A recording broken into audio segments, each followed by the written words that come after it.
Hey guys, Lucas Sacco here. Today we have it. It's the spreadsheet that's coming out for Alliance Insight. This is going to include a lot of the decks that are coming up in the format. It's got Maliss, it's got Ryzeal, it's got Mitsurugi Risio. Right? These are the top 3 decks that people are anticipating coming out of this set right here. Each of their decks has their own independent spreadsheet. They're going to be $15 each. I'll leave a link to this in the description. I'll even show you guys how you can get everything set up for it. It's $15 each. If you buy 2 of them, we'll send you the third one for free. Here's how you're going to go ahead and sign up. First link in the description. Go down there. It's going to take you to this. You're going to go through. You're going to fill out all your information here. It's going to ask you for a screenshot of the payment. You're going to send either a $15 or $30 payment over to Venmo or PayPal. Right. Send a screenshot of proof, just like a screenshot of the transaction. If you can do that, put your email in there. And then it's going to ask you which sheet you're wanting to buy. If you spent $15 and you want one sheet, click the sheet. If you sent us 30 and you want all 3, click all 3. And then I do ask how you guys found out about it, just in case something changes here. I'd like to know, just for my own personal stuff. You don't have to answer this bottom question, but the rest of them I need to know so I can get you guys the spreadsheet. I do have to do these by hand, so please be patient with me. I know you guys were expecting it to be automatic. It's not. I have to do it by hand, so I appreciate it. At most, it'll take like maybe 30 minutes, maybe an hour if I'm sleeping, you know. But usually I try to have other people watch it for this first couple days. I'm going to go ahead and show you guys what the spreadsheets look like. I know I haven't done that before. I did blur out some of the inboards here so that it doesn't show everything. But there is a lot of information on these spreadsheet, guys. This is what they look like if you guys haven't seen before. It's got a link to basically every single hand trap interaction. It's got a link to all of the main combos for the deck you're going to need. And this is what it looks like for the Mitsurugi one. This is what it looks like for Ryzeal. There's a ton of information here, and I don't think people really realize how much is actually put into these spreadsheets here. This is not like everybody else's spreadsheet that you've seen that just has one combo, explains the route that you can take with it, says it plays around Nib, and doesn't show you how. We actually show you every single interaction. And if it doesn't play through a hand trap, we're honest with you, right? So this is just what it looks like. I want to show it to you guys. Let's go ahead and look at some of the cool combos that are in the spreadsheet here. This is going to be for the Maliss deck. This is what happens if you have Dormouse and your opponent has an Ash Blossom. Now, normally Ash Blossom isn't going to do a whole lot into Maliss, but I'm going to show you how it can literally do nothing, right? So they have an Ash Blossom. You're going to normal summon Dormouse. Use the effect, banish a White Rabbit from our deck. We're going to summon back White Rabbit, and now use the effect to set TB11. We're going to go ahead and link those off. We're going to make a Splash Mage, and then we can use the effect of Splash Mage. We're going to summon back Dormouse, and then we are going to make a Red Ransom. From there, Red Ransom's effect is going to activate. We're going to go ahead and add a Maliss in the mirror, and this is where most people are going to Ash you. If you don't Ash them right here, you're not going to have another point to Ash them. So after we add up the Red Ransom, we're going to put that Maliss in the mirror in our hand. We're going to go ahead and activate TB11. This is where most people that I've asked have decided to Ash Blossom here. That's where I find out. Also, going through the combos and seeing where ashing would be the most impactful. TB11 is the most common spot. They're going to Ash you here. So they're going to Ash TB11. From there, we're going to use the effect of Red Ransom. We're going to special summon itself back. We're going to banish a Chessy Cat from our deck, and then Chessy Cat effect is going to special summon itself back. From there, we're going to go Chessy Cat effect, banish the Maliss in the mirror from our hand. It's going to draw us into 2 more cards. We are the goats, so we drew into more imperms, more impulses. And then from there, we're going to use the effect of Maliss in the mirror. It's going to banish the Dormouse from our graveyard, and then add a March Hare. Because we haven't used the effect of Dormouse now, that's going to trigger special summon itself back, and then we're going to go ahead and link off those 2. Make a Cyberse Wicked, and then we're going to use the effect of March Sheriff to go ahead and banish from our graveyard. We're going to banish the TB11. It's going to get our Wicked to activate, which is now going to banish a Chessy and add a backup Administer from our deck to our hand. We're going to go ahead and use the effect to special summon out, and then we can use the effect on summon to add. We're going to add a Wizard, and then discard a card from our hand. From here, we are going to go ahead and link all of those off. We're going to make a Maliss Hearts of Cryptor, and then link that off. Link away the Wicked. We are going to make a White Binder. We're going to White Binder effect. We're going to banish the Hare. We're going to banish the Hearts of Cryptor, and then we're going to trigger both of their effects here. We're going to add a Chessy Cat from our banish pile to our hand, and then we are going to special back the Hearts of Cryptor. So this looks very, very similar to the 1-card combo from the like uninterrupted thing. The thing that you guys saw earlier this week, right? Just a 1-card Dormouse combo that ends on the best board out of anybody that's looked at this deck. The difference is we're down a body. Right? We don't have that additional body because we got Ash Blossomed. We had to use Chessy's Banish effect to special back, so we don't get that free body from TB11. So the way we're going to navigate getting through this is actually really cool. We're going to summon back the Hearts of Cryptor. We're going to use the GWC, or use Binder to set GWC, and then we're going to use Wizard to special summon back. This isn't anything too new, right? From here, we're going to use the Cryptor, shuffling back the Maliss in the mirror, banish the Binder. Binder is going to summon back and draw us another card. Ran out of awesome traps to draw, so we drew Magnum because we're the best. This is where it's going to differ a little bit. We're actually going to go ahead and link away the Hearts of Cryptor, link away the wizard. We're going to make a firewall. And from there, we're actually going to link away Dormouse into a Lingaribo. And what that's going to do is that's going to trigger the effect of firewall here because a monster left that it was curling to, or it was pointing to. We're actually able to special a Cyberse monster from our hand. So that Chessy Cat that we added back off of the hair earlier, we're just going to special that card from our hand. That's going to be that one body that we're missing. And we're just going to go ahead and link everything off. We are going to make an Encode Talker and use the effect to then summon back from the graveyard. So, with our opponent's Ash Blossom, instead of having a Maliss in the mirror set, we got a draw 2 instead, and then ended on the full board.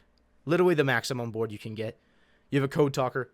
You have Firewall to bounce 3 cards, right? 3 cards. That's not something to scoff at.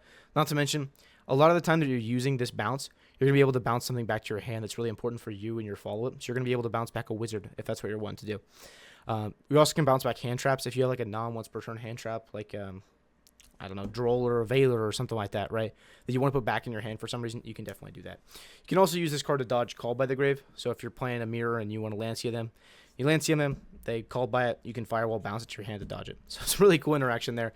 But that's going to be Firewall for bounce 3, a Code Talker, which is a negate and a banish. We have GWC, which can either summon back Rabbit, or it can summon back Hearts of Cryptor, or if you already use the Code Talker and you tribute off the binder, you can summon back Binder as well. And then we've got the Hearts of Cryptor, which is going to be a banish. We're going to get White Rabbit, which is eventually going to get to a trap. Trap is going to negate, or is going to banish by banishing and adding and drawing. You're going to draw off the binder. You have like a million disruptions, right? This is such a powerful board. And that's through a hand trap. That's some of the things you're going to learn on the spreadsheet. Moving over, let's look at the second most popular deck in the format, which is Mitsurugi Risio. This is a deck that Logan Johnson, by the way, if you don't know him, absolutely fantastic player, is obsessed with this format. Really, really, really likes this deck. I'm going to go ahead and show you guys what happens if you get impulsed. This is a big concern of a lot of people, is that they don't want to play Mitsurugi because if you get impulsed on your Mitsurugi ritual, you lose. That's a conception that people have. It's not too hard to play around that. We're going to go ahead and start off by activating Habakiri here. We're going to special out a Saji from the deck, and then Saji's going to get tributed. We're going to go Saji effect to add a Mitsurugi Ritual, and then we're going to activate it, right? We're going to get impulsed. We can play through that. That's not a big deal at all. We're going to activate Prayers. We're going to tribute off that Habakiri. We're going to add a Kusanagi and pay 800, which is going to special back that Saji from the graveyard. The effect of Habakiri is now going to activate. We are going to pay some more life points and search for a second Mitsurugi Ritual, normal Kusanagi, and now Kusanagi is going to add back the Habakiri. You technically don't have to play 2 Mitsurugi Rituals here. You can do this a different way if you're wanting to, but you have to play 2 of the Ritual monsters. Either way, you're going to play through a whole lot here. Next thing we're going to do is we're going to activate Mitsurugi Ritual. We're going to tribute the Habakiri and summon Amino. This is going to give us some nib protection, but also it's going to make our board a lot better, and you'll see why later. We're going to go ahead and overlay now. We're going to access our Ryzeal engine. We're going to use the effective Duo Drive Detach 2. Get us a node Ryzeal, as well as a sword. We're actually not going to search for cross at all, just because we're going to get to a better board without it. Now that we have that done, we're actually going to go ahead and link off those monsters to make a Dynamundo. The reason we're making Dynamundo and not like an IP is because Dynamundo is going to be the card that actually connects everything back together. It's going to get us back onto the Mitsurugi engine during our opponent's turn. So whenever we want to, we have the effective Dynamundo, which is going to tribute itself and special the ritual monster from our graveyard back to the field, and it's going to nuke their field with the effective Murakumo. And we're also going to be able to hand rep them. So that's a great disruption there.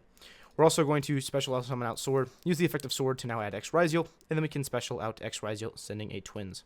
From there, we're going to go ahead and overlay, make a Gallant Granite. As you guys saw in some of the earlier combos I showed with the Mitsurugi, this is an Xyz monster you're going to make a lot. It's going to be that you like re-access your Mitsurugi engine, especially in this specific instant here. Because when you have Dynamundo to tag back into the Murakumo, if you nib your Murakumo, it's going to get you even more follow-up. So that's definitely an important thing to look forward to. We're going to use the Gallant Granite to search for the nib, summon out Node, use Node to now send Gallant Granite, special summon back Sword. Then you can go ahead and overlay those into Detonator. Detonator is going to now attach the Twins. And this is going to be your end board. So I know what a lot of you are thinking right now. You're thinking, wow, that got nibbed crazy. Actually can't activate nib right now. The impulse is a really, really great hand trap. But the thing about it is it's very telling about what the rest of your cards in your hand have, or about what they have to play around. Because they can't activate light, can't activate earth, can't activate wind monsters. So the only one that really matters as far as hand traps is light, because, I mean, they can't activate Nib, they can't activate Ghost Ogre, can't activate Veiler, and that's going to help you a lot with your combos and what you're actually able to set up. So here we have Detonator with all of the pops in the world. We have a Twins to revive as well. We have Dynamundo to summon back the Murakumo, which is going to wipe their field entirely, and then we also have a Nib. I don't see any world that Maliss is able to break this, or even the Mirror or whatever. Like, this is a hard board to break. That's going to be it for the Mitsurugi combo. I'm going to show you one more here.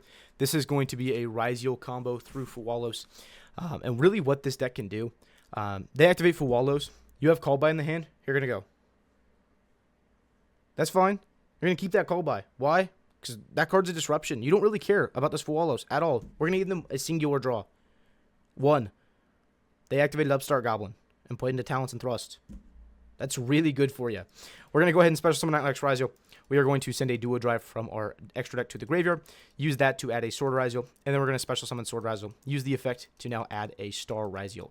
From there, we're going to go ahead and overlay these, make a duo drive, and duo drive is going to use the effect to now attach the other duo drive onto it. And then we can special summon Star Ryzeal. We're going to detach off a monster from the field. So we're going to detach the duo drive off of the duo drive. On summon, Star Ryzeal is now going to activate, which is going to set a Ryzeal spell or trap from your deck, which is going to set the cross. Now we're going to flip that up and use the effect of duo drive. We're going to go ahead and detach 2, add Plasma Hole, as well as add plugin. And then from here, we're going to use the effect of cross. We're going to put back an X Ryzeal, put back that duo drive, and draw. We've given them 1 draw. We're going to finish up our turn. We're going to set 2 cards. We have 5 non-engine in our hand, or 5 completely unknown cards to our opponent. Probably about 2 to 3 of those are going to be non-engine, right? We're not going to count those under disruptions, but that is something to take note of. You have 5 unknowns. We've got a plugin. We're going to go ahead and show what happens if you have the disruptions here. You're going to use the plugin. You're going to summon back your sword. You're going to attach from your deck onto your duo drive. Because sword was summoned, we're going to get the sword, which is going to add follow-up. So that's going to put Ice Ryzeal in our hand. And then we have cross. Cross is going to detach from the duo drive to negate. So that's our first disruption, right? From there, we also have Plasma Hole. Plasma Hole is going to pop. That's our second disruption. And then from there, we have Plasma Hole. That's going to go ahead and make our monsters overlay. Make a detonator. Detonator is going to attach. That's a detonator. That's 3 more disruptions, right? We got 5 disruptions through a Fuwalos. We got a draw. We got follow-up. We have 5 unknowns in our hand. We gave them 1 draw, right? 1 draw. Absolutely insane. I think this deck is one of the most underrated decks going into the next format, just because there's a lot of new decks coming out. They got a lot more support than just 1 card. I think that this deck is still a very, very competing deck in the format. Well, anyways, guys, that's going to be it for the video. I really appreciate you guys watching. Check out the link in the description. If you want the spreadsheet, it's going to be right below. But hey, I really appreciate you guys watching. No matter what, if you buy the spreadsheet, don't buy the spreadsheet. I just appreciate you guys liking, subscribing, doing whatever you do to support me. It's awesome. Thank you guys so much for watching. Have a fantastic day. Bye-bye.